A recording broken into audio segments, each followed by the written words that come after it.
Camilla, is now a good time? There's something I really need to talk to you about. Oh, Juliana? I thought you were away on a trip with your boyfriend Max. What's up? Yeah, actually, it's about that trip. I saw something there and I really don't know how to process it, so I'm kind of freaking out. What did you see? I saw your boyfriend, Daniel. Oh, yeah, I think Daniel's in Orlando too. I heard he's there for a wedding, some friends of ours, right? Oh, you've heard that? What? Wait, you're not saying Daniel was walking around with some woman, are you? Well, I'm sorry, but that's exactly what happened. What? Daniel was walking around holding hands with a woman about our age in Orlando. What?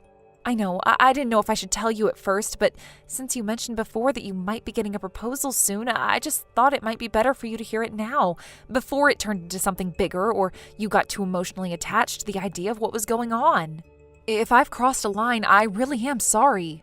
No, thank you for telling me. If what you're saying is true, then I really need to think about what to do. Now that you mention it, I've been trying to contact him since yesterday, but he hasn't been answering. I guess if he's meeting up with his affair, that would explain it. He's always had this thing about cheating, but I didn't say anything, so I guess he just felt like he could get away with it. Now he's off on a trip with another woman, and it just feels like such a betrayal. I had no idea things had gotten this far. I know, it's just frustrating. How could he do this, especially when we were talking about marriage? I thought we were on the same page, planning our future, and now I don't even know who he really is anymore. How could he hide something like this? By the way, Max said he has exchanged contact info with Daniel. Wait, really? Yeah, I just found out. Max told me that he's actually met Daniel a few times for work-related stuff. They never spoke personally outside of that, but he's got Daniel's number saved, and Max said that if I'm okay with it, he could reach out to him to see what's going on. What do you think about that? Should we try that? Well, if we're just trying to get some answers, I guess it's worth a shot. If you could have Max contact him just to get a better idea of what's going on, I'd really appreciate it. I'm not sure what to think right now, and I just need some clarity. Okay, I'll tell Max to get in touch with him and let you know what he finds out. Thanks, Juliana. I am just so overwhelmed right now. I don't know what I'm supposed to do. Daniel was supposed to be the one I was going to build my life with, but now it just feels like everything is falling apart. I understand. It's so hard when you're emotionally invested in someone and you have plans for your future only to find out that things aren't what you thought they were. It's okay to feel hurt and confused right now. You deserve someone who respects you and treats you with the loyalty and love you give them. That's what I want for you. I know that you'll get through this no matter what happens. Yeah, I keep telling myself that. It's just hard to reconcile what I thought was true with the reality of what's going on. But you're right, I need to focus on what's best for me now. I can't keep giving my trust to someone who doesn't deserve it. Exactly, and just remember, you have people who care about you and you don't have to go through this alone. You're not the only one who's been hurt and you don't have to carry all of this on your own. I'm here for you and I'm ready to help however you need me to. Thank you. It really means a lot to me to have someone like you in my corner. I don't even know what to think right now. But I guess I'll just have to wait and see what Max finds out and go from there. Of course, just take it one step at a time and don't let anyone rush you into making decisions. You're the one who gets to decide what happens next. Just remember to take care of yourself. I'm here if you need me, and you don't have to do any of this alone. Yeah, I'll do that. Thanks again for everything, Juliana. I really don't know how I'd handle this without your support. You're welcome. And remember, no matter what happens with Daniel, you deserve someone who treats you with respect and love. Don't settle for less than that. I'm always here, so don't hesitate to reach out when you need someone to talk to. I will. Thanks again. I'll keep you updated on what happens next. I'll be waiting to hear from you. Take care of yourself, okay? Okay, I will. Talk soon.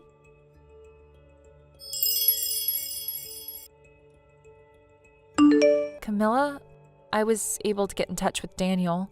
How did it go? Well, let me get straight to the point. The woman who is with Daniel is actually his wife. What? His wife? I've double-checked everything, so there's no mistake. Wait, hold on. So, I've been deceived by him? How How could he do this to me? Daniel! Camilla. Hey, Juliana, will you help me out? Help you with what? What do you mean, what? I'm going to get revenge. He was practically about to marry me, acting like we were in a serious relationship, only to end up married to some other woman. This is seriously beyond the limit. No, Camilla, listen. This is humiliating. I'm not going to be okay until I get compensation from him. Camilla, calm down. How can you expect me to calm down? There's more to the story. More? Please, just listen to the end. Okay, go ahead. I don't really know how to phrase this, so please don't get mad at me for asking it like this, but... What? Were you really dating Daniel? What? When Max and I were going through the messages where Daniel contacted him, I was left confused. You know, I went to college with Daniel, but after we graduated, we lost contact. The only time I really heard about your relationship was when you'd occasionally share stories about him. So now I'm thinking, we're hearing these things secondhand, but maybe it wasn't as real as you think. What are you talking about? I'm telling you I'm dating Daniel. We work together, our departments are separate, but we're on the same floor and we can see each other every day. We commute together every morning, and when our work hours align, we leave at the same time and go home together. Plus, our nearest stations are all the same, and we live only 3 minutes apart. This only became possible because I moved closer to him. Actually, I wanted to live in the same apartment building, but there was no vacancies, so I had to settle for a nearby place. Oh, I see. Right? From any angle, it's clear we're in love. This is the proof that we've been a couple, don't you think? Well, about that, as I just mentioned, David already has a wife. Yeah, I know. I lost it earlier, but thinking back, this isn't the first time something like this has happened. It's probably just a temporary lapse in judgment. He'll come back to me, so I'm not worried. But I do need to have a serious talk with him about his infidelity. I mean, he actually let some woman convince him to go all the way. Oh, it's just too much.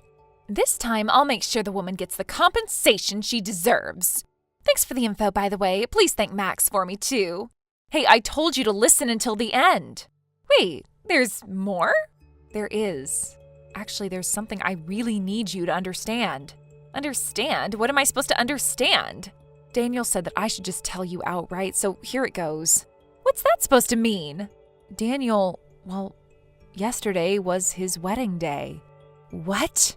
You're saying Daniel was cheating on you, but don't you think it's a little odd to marry your affair partner? So, they had a secret ceremony, right? How else could I have not known about it? I asked him about it. It was a big wedding attended by both families, relatives, and even friends and acquaintances. They had a reception with around 200 guests.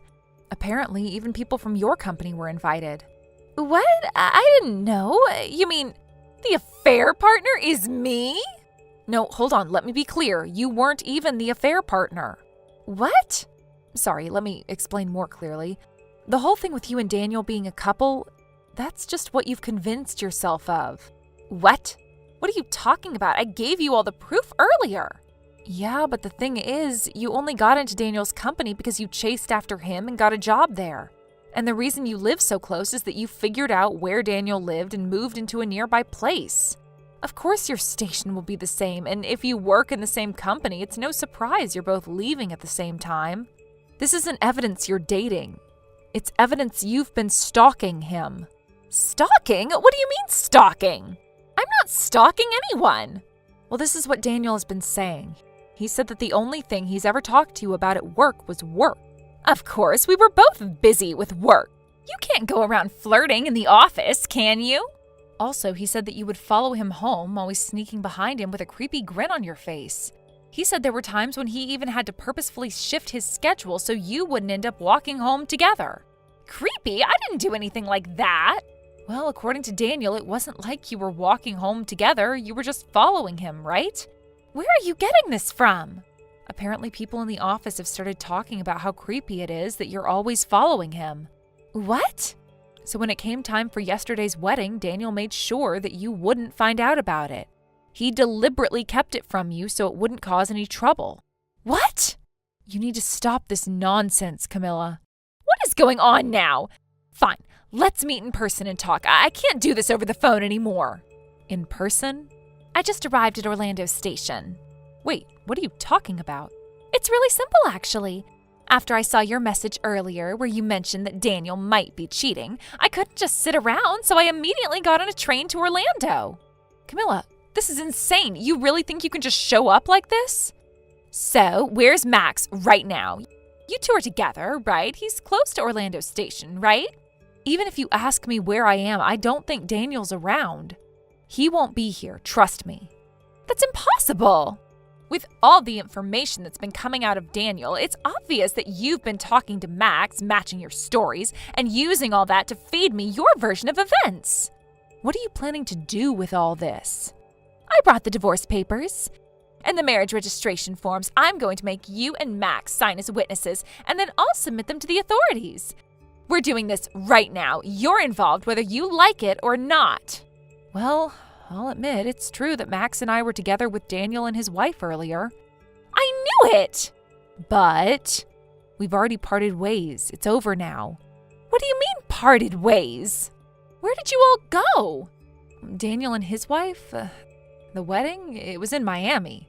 They only came to Orlando for sightseeing. It's just a stopover. They weren't here for anything serious. Sightseeing? You expect me to believe that? Then tell me, where are they staying? Where's their hotel? You need to tell me right now. I'm not waiting any longer. I'll go to the hotel myself and confront them. Well, that's the thing. It seems like we just missed each other. You arrived just as we were leaving Orlando.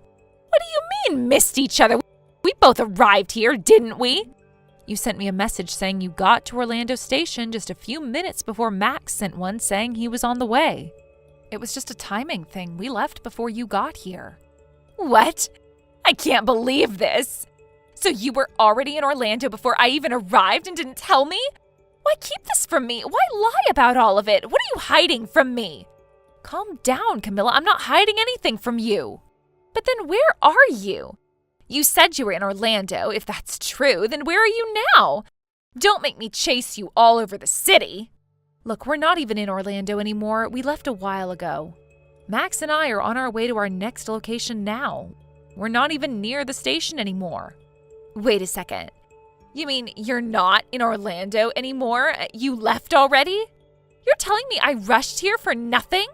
I haven't even booked a place tonight. How am I supposed to find them now? How am I supposed to get answers?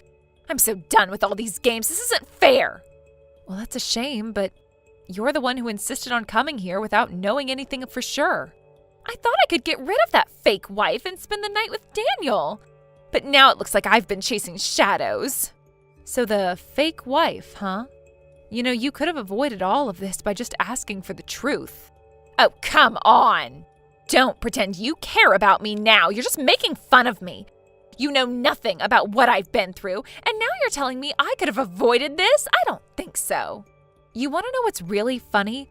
I thought I could just kick her out and then take her place, but I've been made a fool of. I think it's time for you to take a hard look at yourself, Camilla. This entire mess, it's not Daniel's fault. You've been caught up in it too. You should have thought about the consequences long before getting involved in this. You think this is my fault? Of course I'm caught up in it. I never asked for any of this. You really think that this is easy for me? I'm just supposed to sit back and let all this happen? I don't know who to trust anymore. Daniel has lied to me, and now I don't even know if I can trust you. You think that's simple? Okay, enough. I'm done with all of this. Wait, I barely have anything on me. I rushed out without grabbing any money or cards. I've got nothing to get by. I don't even have my bag with me. How am I supposed to survive like this? It's not my problem anymore, Camilla. You made your choices and now you'll deal with them. I've made mine too. I can't keep covering for you. I just can't keep doing this. I'm sorry, but I need to cut all ties with you now. We can't keep pretending like everything's fine when it's clearly not. What? You're just going to abandon me like this? I'm scared, Camilla. If this were Max and not Daniel, I'd really be afraid right now. I don't know who you've become, but I can't stay around and let you drag me into this any further. What do you mean by that? You're afraid? Afraid of me? Yes. And it's not just about you anymore. It's everything that's been happening. I can't handle it. I've made my decision. Wait, you can't just do this. I'm stranded now. I need help. Please, I don't even know where I'm supposed to go. I don't have any money with me. Juliana!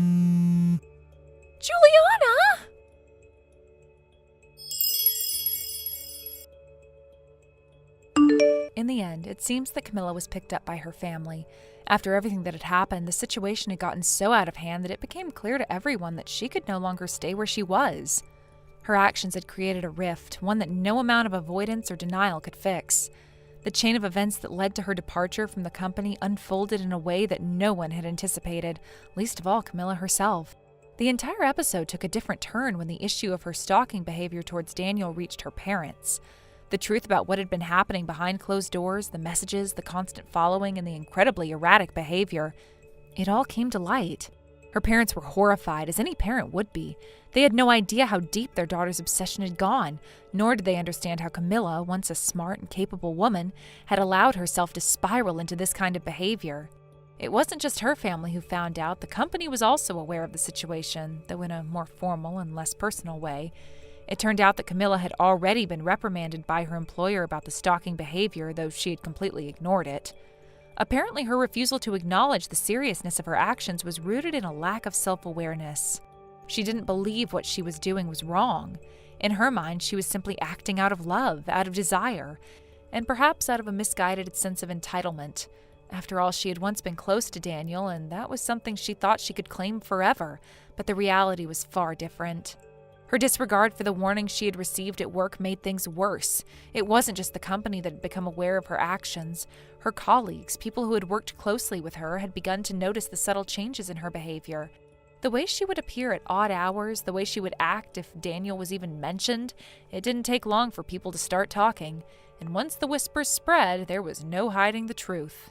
However, it wasn't until Shuichi, a colleague who was somewhat close to Daniel, reported the incident to the higher-ups that the situation truly escalated.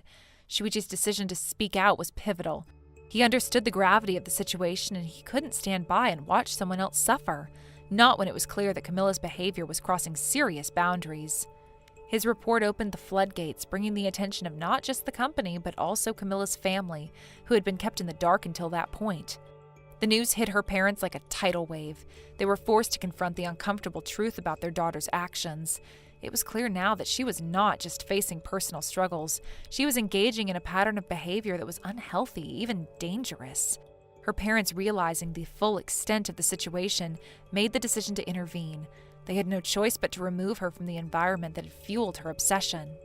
Under pressure from her parents and in the face of the disapproval from those around her, Camilla was forced to leave the company. It wasn't a decision made lightly. There were discussions or arguments and, no doubt, a great deal of emotional turmoil.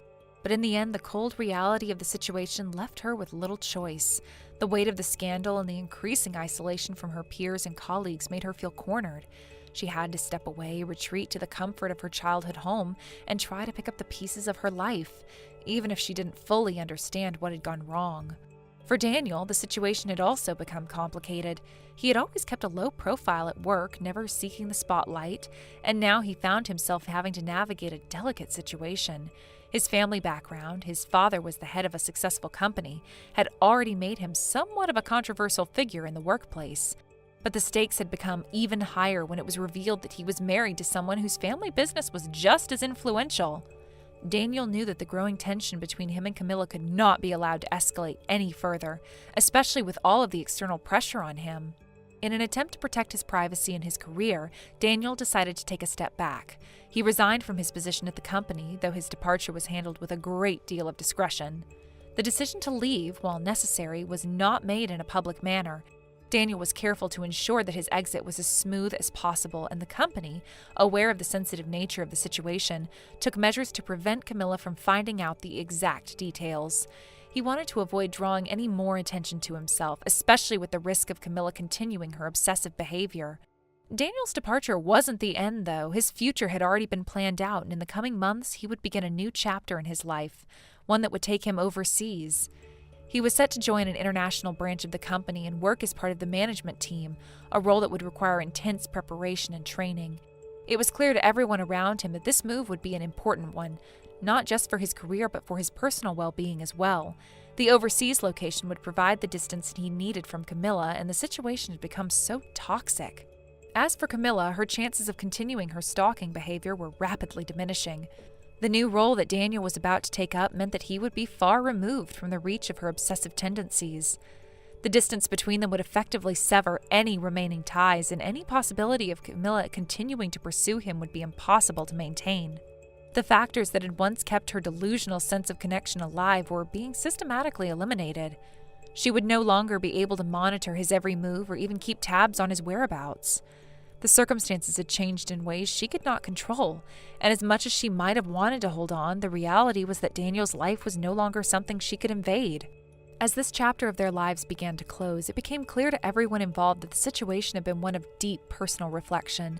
Daniel in particular had learned how to deal with the complexities of his background and his family's expectations. The struggles he had faced weren't just related to Camilla, they were also about his own identity and his place in the world. The move overseas, far from being a mere job opportunity, symbolized a fresh start, a chance to reinvent himself and finally escape the constraints that had once defined his life. In the end, though it wasn't an easy journey for anyone involved, there was a sense of closure, however bitter. Camilla's story would have to continue without the person she had fixated on, and for Daniel, it was the beginning of a new chapter that he hoped would be filled with peace, free from the shadows of his past. Thank you for watching and listening. We hope you enjoyed the video. Don't forget to like this video and subscribe. Also, feel free to leave a comment about what you thought of the story. We look forward to seeing you at the next story. Thank you for watching. Please subscribe and hit the like button. See you next time.